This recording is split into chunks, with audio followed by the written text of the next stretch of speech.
kita telah menerima hasil, ya, hasil terkait dengan permohonan perlindungan hukum kita dan pendampingan saksi dari Lembaga Perlindungan Saksi dan Korban terhadap Bapak Roy Suryo, dan alhamdulillah ini merupakan hadiah ulang tahun, ya, hadiah ulang tahun bagi Bapak Roy Suryo, bahwasannya Lembaga Perlindungan Saksi dan Korban telah memutuskan dan telah mengeluarkan rekomendasi terkait dengan kasus yang dialami oleh Bapak Roy Suryo.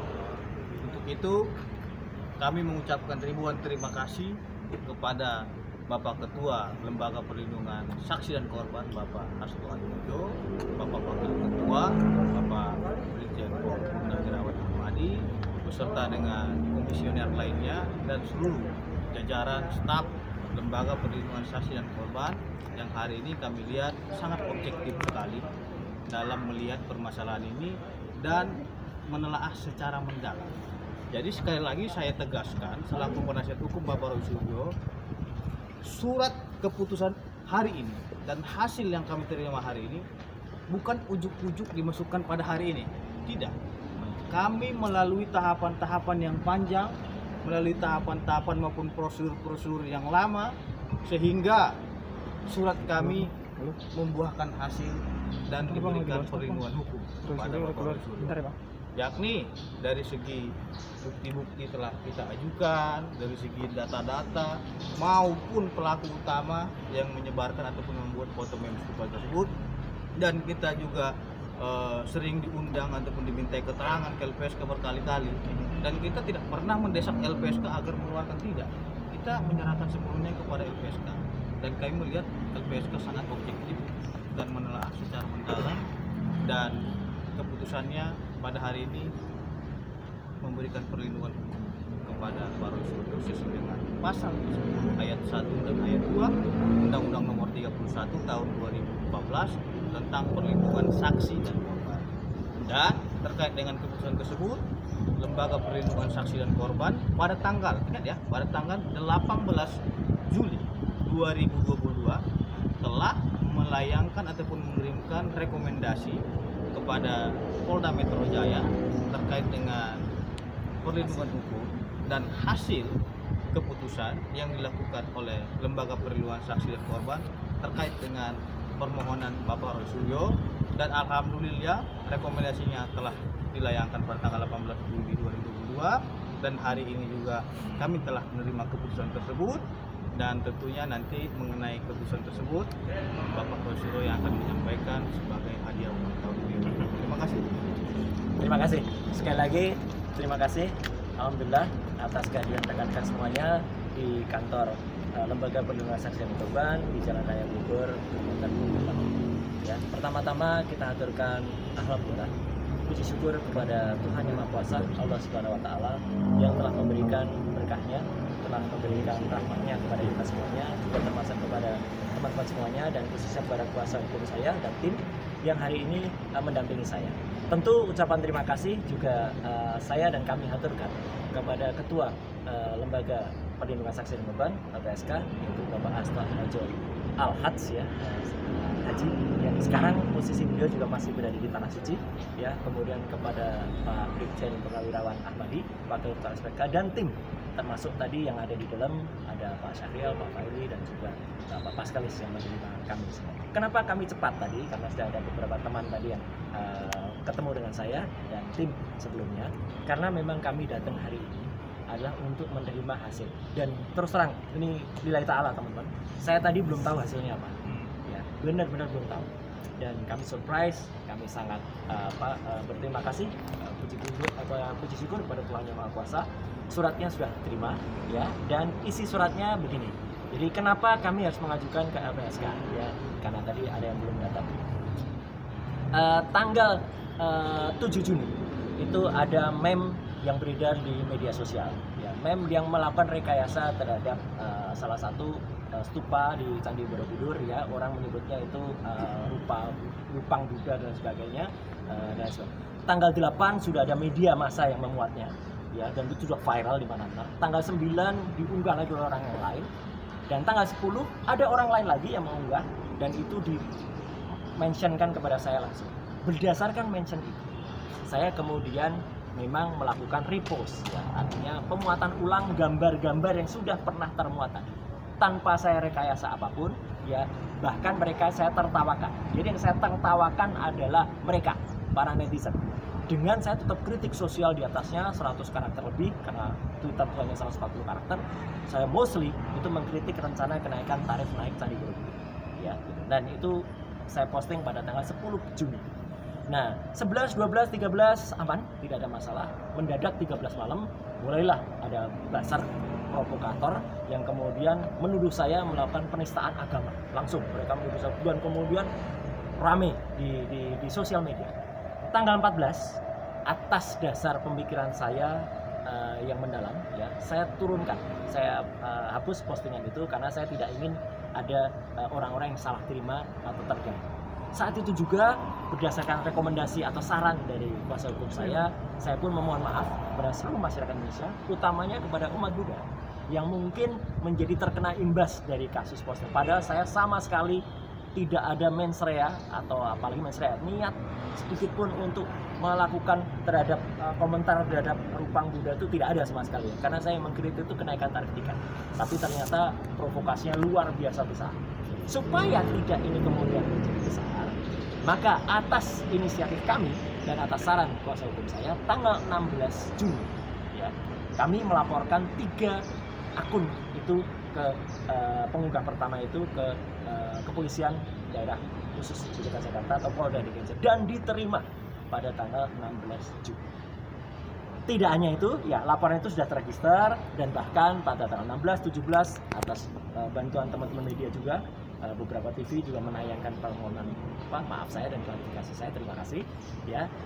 Setelah itu kami langsung juga membuat permohonan perlindungan ke LPSK. Jadi perlindungan ke LPSK itu kita buat sesaat setelah kita melakukan laporan ke Polda Metro Jaya. Kenapa?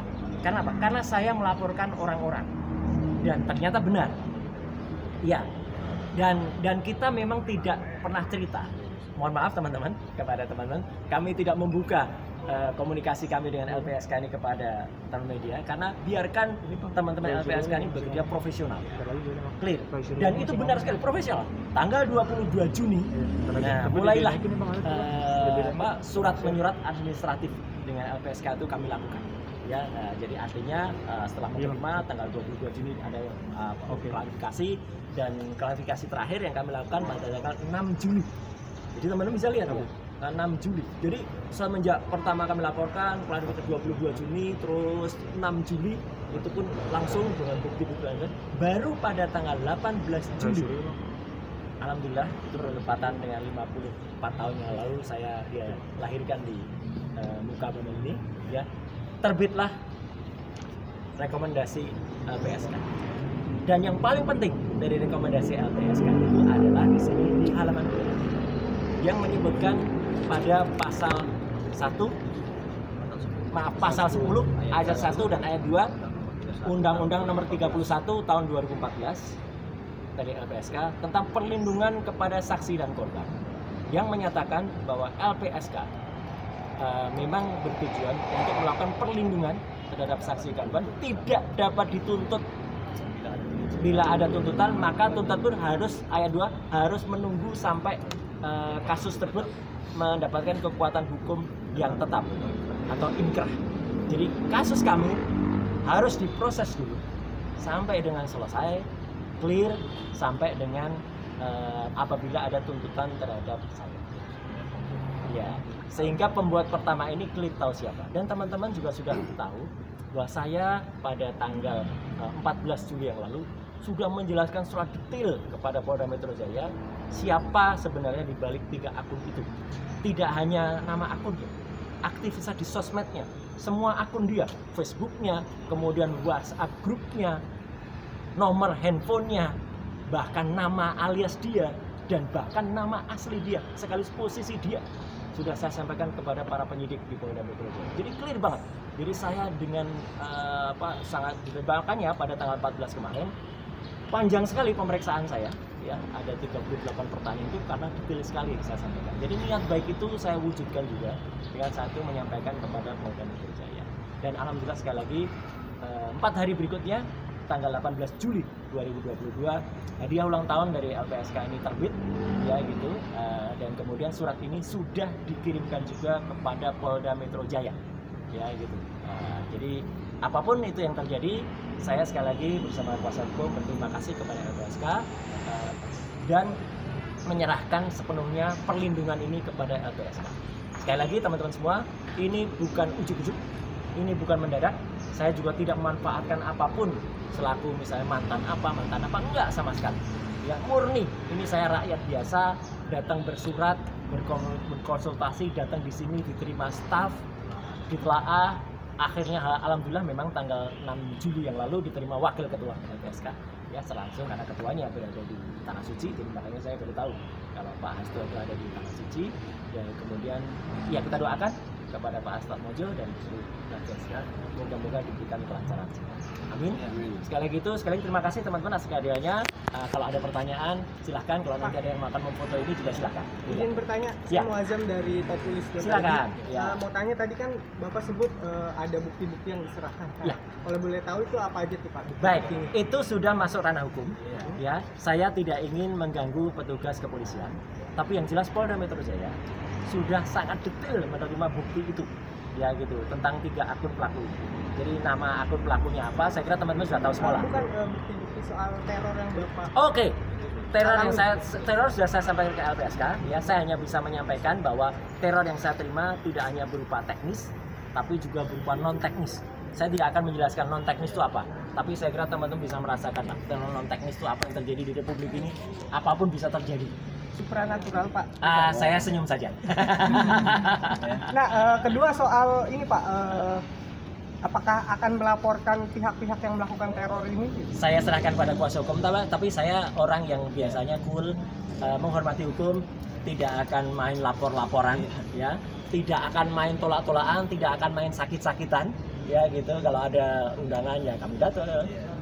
Klarifikasi apapun ya, klarifikasi selaku pelapor di Polda Metro saya datang, selaku terlapor teman-teman juga tahu kan, kemarin saya 14 Juli saya datang, saya ikuti semua dari jam 10 pagi sampai jam 9 malam, 38 pertanyaan, semua saya jawab detail, semua saya ikuti, dan itu bukti kooperatifnya saya dan tim hukum dari kasus ini. Ya. Mungkin untuk meluruskan saja di belakang itu, untuk permintaan LPSK ini bukan karena khawatir ada penetapan tersangka atau sebagainya, itu gimana? Sama sekali enggak, karena justru kami itu LPSK kan sebelum dilaporkan, saya sudah ajuin ke LPSK.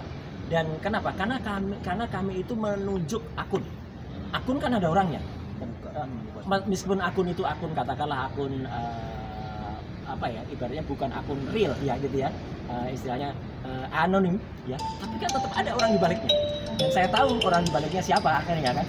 Jadi ketika saya tahu orang di baliknya siapa, kan mungkin saja ada serangan, dan serangan itu terjadi kepada saya ya gitu. Bahkan saya sampaikan detail kepada LPSK pada saat beberapa pertemuan yang lalu, detail banget teror ke saya pun saya sampaikan ya, ada pencabutan apa, beredar video apa, 4 kali atau bahkan 5 kali pemuatan di salah satu stasiun TV yang bukan TV resmi ya gitu, TV di media online, ada juga TV resmi juga, tapi semuanya itu ya biarkan, itu kan demokratisasi di Indonesia ya. Oke. Ya, terakhir Pak, terkait yang provokasi ini apa dilaporin juga Pak? Itu saya senyum saja, publik juga tahu siapa yang saya maksud dan sudah saya, tapi saya kira kita berdoa kepada Tuhan yang Maha Kuasa. Kita bukan seperti mereka, saya biarkan saja, dan biarkanlah mereka mendapat hidayah dari Allah Subhanahu wa taala. Ya. Monggo kalau ada yang mau moto ini silahkan. Ya.